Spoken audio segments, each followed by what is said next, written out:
Hi guys, here I am again. This is Fiona at Drawings in a Drawer, and today I'm going to show you how I paint a watercolor portrait. Now, again, I am going to have lots of background noises, shuffling of pages, mumbling. I'm going to stumble over words. Please bear with me. So yeah, I'm going to show you how I paint a watercolor portrait. Right off the bat, so I can get it out of the way, I would like to remind you that if you'd like to watch a step-by-step tutorial on how I paint a female watercolor portrait, you can look me up on Skillshare and go to my class called Women in Watercolor by Fiona De Pinto. If you look through my videos here on YouTube, you'll get a sneak peek into it. If you want to subscribe to Skillshare and get 2 months of free and access a gazillion classes about everything creative and more, you can do that by clicking on the link in the description box. Just please remember to unsubscribe at the end of the 2 month, or you will get charged for the following year at the end of the 2 month. But that is if you don't want to stay on Skillshare after the 2 months, which you should, because it is absolutely amazing with loads of interesting classes that you can take on there. Also, I'd be delighted if you'd hit that like and subscribe button and go follow me on Instagram. My handle is Drawings in a Drawer. Right, we've finally got that over with. I hate sounding pushy, but let's face it, there's not lots of other options if you want people to see what you're doing, but to point them in the direction where you're showing it. Sorry, forgive me, enough of that. Now I'll talk a little about my process, and then I'll tell you a little about how I'm finding this whole art YouTube channel experience. So as far as my process goes, if you've watched some of my other time lapses, you'll know that I like creating layer upon layer. And I usually start with a very watered down layer of cadmium red medium and yellow ochre with a pinprick of blue in it, or maybe green, because as you know, skin tones have lots of different colors in them that we wouldn't imagine that were there, but they are actually. So to make skin look realistic, you have to include all these colors in there. So I start wet and wet, and I like getting allowing the watercolor to kind of flow organically on the paper. And when I've got that first layer in, and usually I include a hint of blush, and I like to watch it spread out on the cheek, I will then go in with a heat gun and dry that first layer and start building up the next layer. And I just keep going till I'm satisfied with what I have.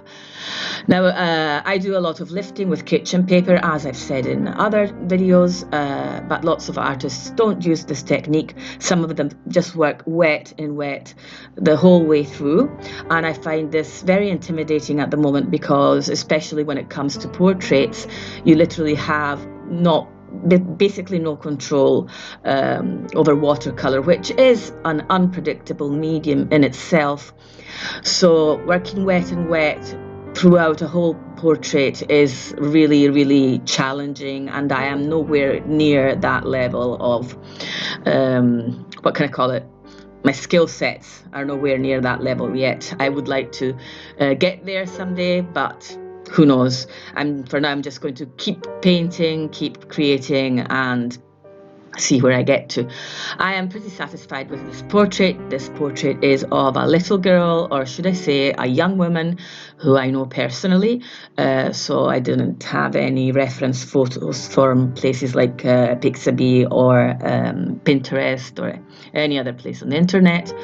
And I thoroughly enjoyed painting her because I really love the expression that she has in this image. What else can I say about my painting process? The lifting technique. As I was saying, not all artists use kitchen paper to lift, as I do now. That's probably very amateurish.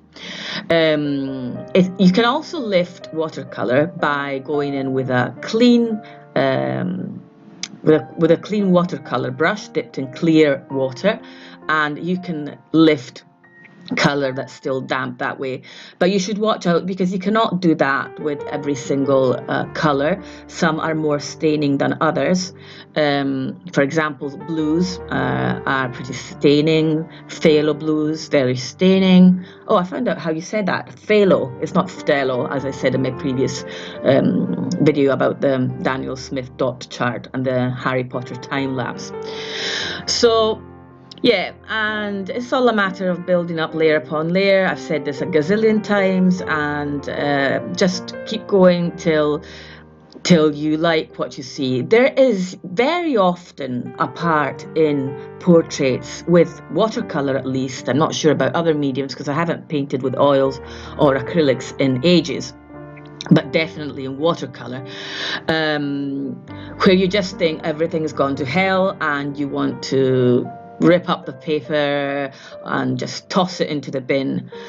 And I was reaching the stage more or less now where I was starting to think, right, this looks nothing like this girl and this is going nowhere. And, you know, I was literally ready to bin this portrait.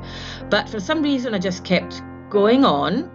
And when I started painting in the irises and, you know, the eyebrows and getting more of the expression in there, I started recognizing the girl more as who she is. And I realized that when you reach that stage, which people often call a hot mess, you've just got to push on and keep going, and you eventually overcome that stage. Well, hopefully, not always, because you can have some bad artwork, but that isn't important because it's just, you know, learning, part of the learning process. So you just keep pushing, you keep going, and remember that every mistake you make is something that you've learned, and that will help you build up your skill set and improve your art and become more satisfied and happy with what you create. So I think that is enough about my watercolor process for the time being. I find it really hard to talk for so long, and that is where I am going to talk about my YouTube channel experience. What can I say? Kudos to all of the art YouTubers out there, and all kinds of YouTubers actually, who managed to stick at it. This is maybe my 6th, I think, video. And it's not been an easy ride, being consistent with posting, preparing the time lapses, editing, even getting you to set up the semi-decent lighting is a long process in itself. And then, of course, the voiceover.